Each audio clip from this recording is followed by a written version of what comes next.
ప్రపంచంలో ఏ దేశం దగ్గర ఎక్కువ ఆర్మీ ఉంది, అలాగే ఏ దేశం దగ్గర ఎక్కువ యుద్ధ విమానాలు ఉన్నాయి, tanks, naval ships, submarines, aircraft carriers తో పాటు న్యూక్లియర్ బాంబ్స్ కూడా ఏ దేశం దగ్గర ఎన్నున్నాయో తెలుసుకుందాం రండి. మొదటిగా మిలిటరీని చూద్దాం. మిలిటరీ అంటే army, navy, air force and marine అన్ని.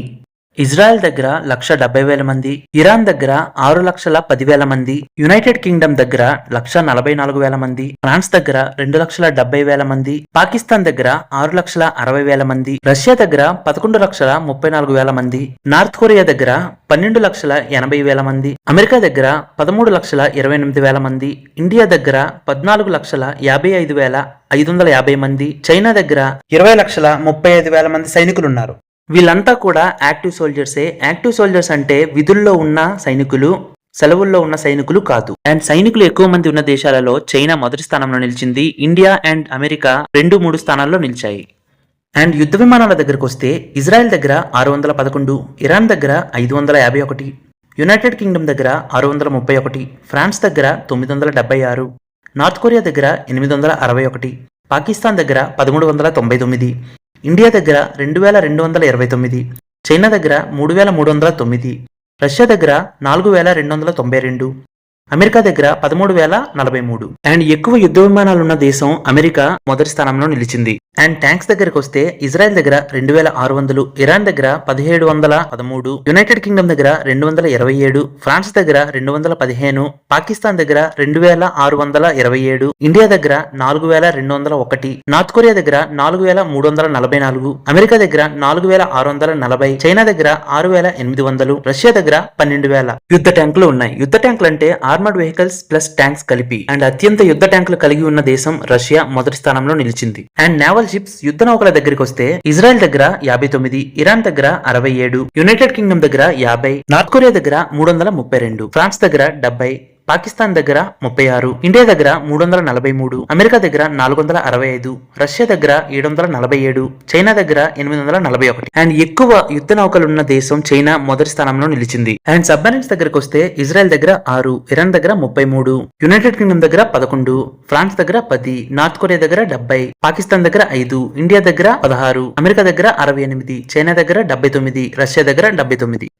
సబ్మెరైన్స్ లో కూడా చాలా రకాలు ఉన్నాయి. Example nuclear, attack, ballistic and coastal subs అని. న్యూక్లియర్ అంటే న్యూక్లియర్ పవర్ మీద నడిచేది.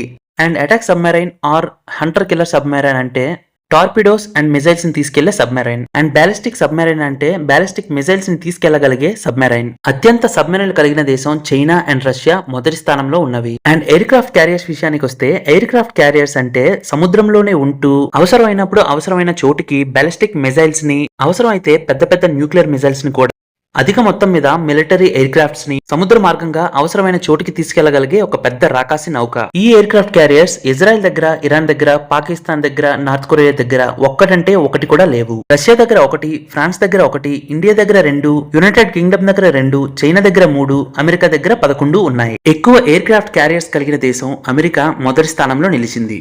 అండ్ ఫైనల్ గా మీరందరూ ఎదురు చూస్తున్న న్యూక్లియర్ బాంబ్స్ ఏ దేశం దగ్గర ఎన్ని ఉన్నాయో చూద్దాం. ఇజ్రాయెల్ దగ్గర 90 న్యూక్లియర్ బాంబులు ఉండగా ఇరాన్ దగ్గర ఒక్కటంటే ఒక్క న్యూక్లియర్ బాంబ్ కూడా లేదు. యునైటెడ్ కింగ్డమ్ దగ్గర 225, ఫ్రాన్స్ దగ్గర 290, నార్త్ కొరియా దగ్గర 50, పాకిస్తాన్ దగ్గర 170, ఇండియా దగ్గర 185, చైనా దగ్గర 600, అమెరికా దగ్గర 5,277, రష్యా దగ్గర 5,460. న్యూక్లియర్ బాంబ్స్ ఎక్కువగా కలిగిన దేశం రష్యా మొదటి స్థానంలో నిలిచింది. దాదాపు అన్నింటిలో మొదటి 3వ స్థానాలు అమెరికా, రష్యా, చైనాలే ఉన్నాయి. అందుకే అంటారు వాటిని అగ్ర రాజ్యాలు అని. వాటి అనంతరం ఇండియానే ఉండడం ఇండియన్స్ కి గర్వకారణం. అయితే ప్రస్తుతం ఇరాన్, ఇజ్రాయెల్, అమెరికా యుద్ధం తారాస్థాయికి చేరితే అతి బలమైన అగ్రరాజ్యం అమెరికానే గెలుస్తుందని అందరికీ తెలుసు.